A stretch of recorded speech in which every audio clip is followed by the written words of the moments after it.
आता बघा ना, तो अंतरावळीची छनाकुळा ती पण गेली आहे. छाईला भिकार चोट लोक. नमस्कार, जय जिजाऊ, जय शिवराय, जय भीम, जय ज्योती, जय क्रांती. मी आपलीच संगीताताई वानखेडे.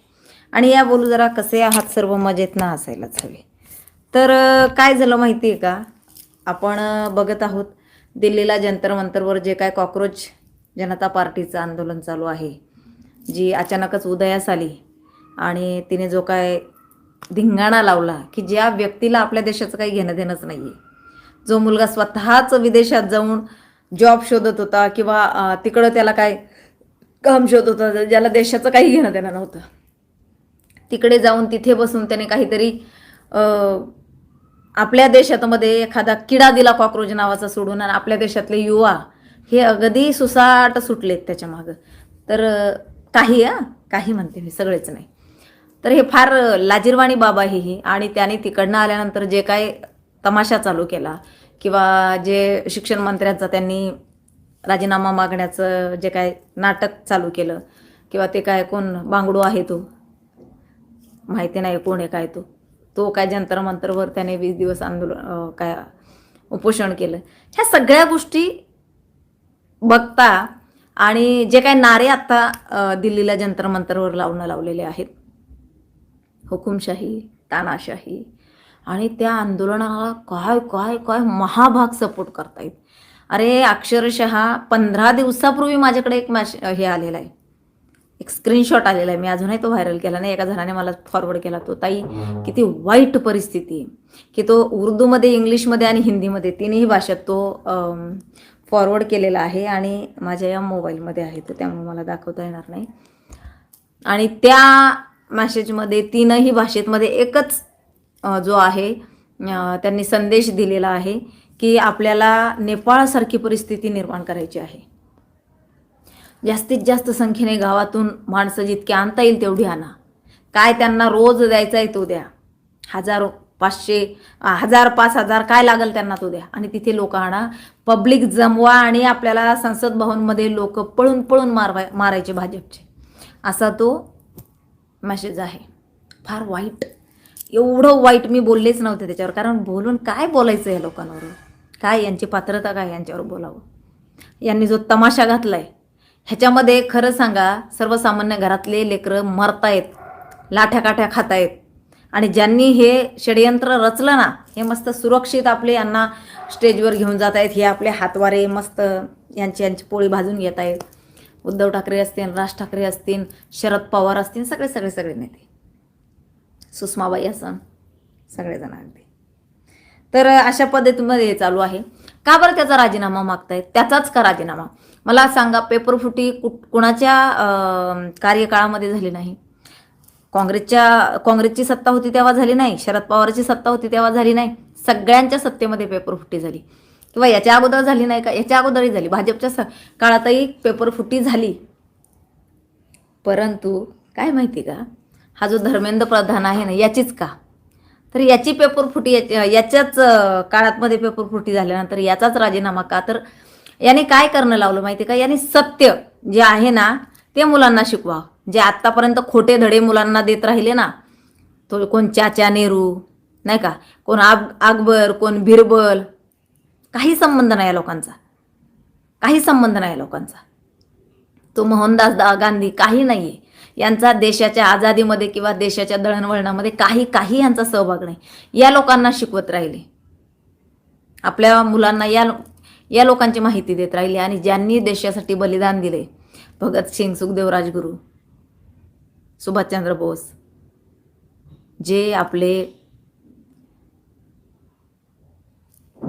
ज्यांनी इतिहास घडवण्यामध्ये अगदी बलिदान दिले, आपल्या रक्ताने इतिहास लिहिलाय, असे जे आपले शूरवीर आहेत ते मागे टाकलेत. आणि ज्यांचा काही संबंधच नाही, जे अगदी विदेशी गोरी मॅडमच्या सोबत रंगरलिया करत होते, अगदी ते मोहनदास गांधी पण, आणि तो कोण चाचा नेहरू, तो पण, त्याची तर सिगारेट मातात लंडनहून येत होती. या लोकांचा इतिहास आपल्या लेकरांना शिकवत बसले पाठ्यपुस्तकांमध्ये. परंतु यांनी काय केलं, धर्मेंद्र प्रधाननी हे काढून टाकलंय, सगळं काढून टाकणं लावलं. म्हणून धर्मेंद्र प्रधानचा इस्तिफा घ्या बरं का. हां, आणि तिथं जो काय तमाशा लावला ना त्यांनी की बाबा हुकुमशाही तानाशाही, अरे ती नवनीत राणा आणि तो रवी राणा काय म्हणत होते, आम्ही उद्धव ठाकरेच्या घरासमोर जाऊन हनुमान चालिसा म्हणणारे. याच्यातमध्ये काय होतं, ते काय आतंकवादी होते का बॉम्ब टाकणार होते त्यांच्या घरासमोर? नाही. 14 दिवस त्यांना जेलमध्ये टाकलं.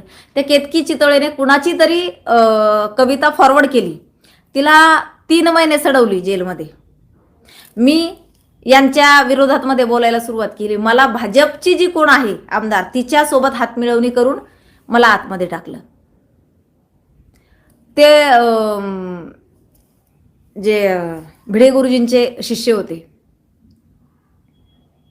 अनंत करमुसे, त्यांना त्या आढावनी त्याच्या घरी नेऊन मारलं. जितेंद्र आव्हाडने. ही हुकुमशाही होती रे, ही तानाशाही. राणे साहेबांना खात्यात आटावून उठवलं. तो आर भारतवाला त्याला चहा पिता पिता ओढत नेलं. ही हुकुमशाही होती, ही तानाशाही होती. 2.5 वर्षात काय माजवण केलं होतं ना या लोकांनी, ते बघा. आणि तुम्ही बोलताय, मी समर्थन करत नाही पोलिसांचं, अगदीच त्यांचंही चुकलंच असेल, परंतु त्यांच्यावर सुद्धा जो हल्ला होतोय ना, एकट्या पोलिसाला गाठून जे मारतायत ना, ते पण बघा. बरं, ही जर विद्यार्थी आहेत तर या विद्यार्थ्यांकडं अश्रुधुराच्या नळकांड्या कुठून आल्यात? यांच्याकडे दगडी 3-3, 4-4 ट्रक यांनी दगडी नेली म्हणतात, तिथं दिसतायत. एकच बाजू का बघता, सगळ्या बाजू बघा ना काय लावलंय त्यांनी. चीड येते, चीड अक्षरशः. असं वाटतं ना आपणच तिथं रिव्हॉल्वर घेऊन जावं आणि ज्यांनी या लेकरांची माथी भडकवली ना त्यांना पहिलं उडवावं. ह्या मुलांचा काही दोष नाही, तिथं जे काय आहेत ना त्यांना जे भडकवणं लावलं ना ज्यांनी. आता बघा ना, तो अंतरवळीची छिनाल बकुळा ती पण गेली आहे. छाईला भिकार चोट लोक, ज्यांचं इथं काय आता शिजना ते आता त्या दिल्लीला जाऊन शिजवायला लागलेत. अरे कुठं फेडसाली पाप. तिथं हे लोक राजीनामा घ्यायला गेलेत का तिथं ही आपल्या देवी देवतांना शिव्या द्यायला गेलेत? सांगा ना मला. तिथं हिंदू धर्मातल्या देवी देवतांना शिव्या देत आहेत. बरं, त्या जर आंदोलनामध्ये तुम्ही बघितलं तर तुम्ही बघा, एक आता आहे ना 3-4 दिवसापासून जरा कमी झालेत, म्हणजे कमी झाले नाही तर टोप्या काढून यायला लागले. त्याच्यामध्ये जवळजवळ 60 ते 70 टोपीवालेच होते, गोल टोपीवाले बरं का. गोल टोपीवाले दिसत होते. ह्यांना जेवण कोण पुरवतं? गोल टोपीवाले. त्यांना तिथं सगळं गोल टोपीवाले. आणि तिथं आहे ना खरंच चेक करा, 60 ते 70% गोल टोपीवालेच आहेत. हां, निकलो घर से निकलो, अभी हमारी बारी है असे म्हणतात. तिथं एक बाई जाती ती म्हणते अल्लाह ही सब कुछ है, गाणं म्हणते अल्लाहवर. काय करतोय आपण? काय करतोय? काय लावलंय? इतकं सोपं आहे का? आम्ही काय घरात मध्ये बसू? तुम्ही जर आमच्या हिंदुत्ववादी नेत्यांना आणि आमचं हिंदुत्ववादी सरकार आहे म्हणून त्यांना जर पळून मारसान, आम्ही शांत बसू घरात? आम्ही पण येणार की, येणार ना, दाखवू तुम्हाला कोण कुणाला पळवून मारतं, बघूयात मग. सुट्टी नाहीये. जर आमच्या धर्मावर गदा येत असेल आणि आमचा धर्म जर संकटात असेल ना तर आम्हीही घरातून बाहेर निघू, अगदी पदर खोचून. हां, शिवरायांच्या रणरागिणी आहोत आम्ही. अहिल्यादेवी होळकर, सावित्रीबाई, राजमाता जिजाऊ, रमाई यांच्या लेकी आहोत आम्ही. दाखवून देऊ मग तुम्हाला पण आम्ही. आमच्यातही ताराराणी झाल्यात ना, आमच्यातही झाशीची राणी आहे ना, आहे ती बाहेर काढू मग आम्ही. तुम्ही जर आमच्या नेत्यांना पळू माराल तर तुम्हाला आम्ही सोडू का? इतकं सोपं वाटतंय का तुम्हाला? तुम्ही जो तमाशा लावलाय जंतर मंतरला, तो किती फंडिंग, कुठून येतं यांना फंडिंग? मुसलमान एक कुठला माहित नाही कुठला आहे, त्याने मैसेज पाठवला, अभी जो भारत में हो रहा है ना वो बिल्कुल ठीक है, मुझे 1 हफ्ते के 1 लाख रुपए उनको भेजने, हफ्ते में 1 लाख रुपए मैं भेजते हूँ. अभिजीत दीपके जो है कोण, उसका मुझे नंबर दो. मी बघितलाय त्याचा व्हिडिओ.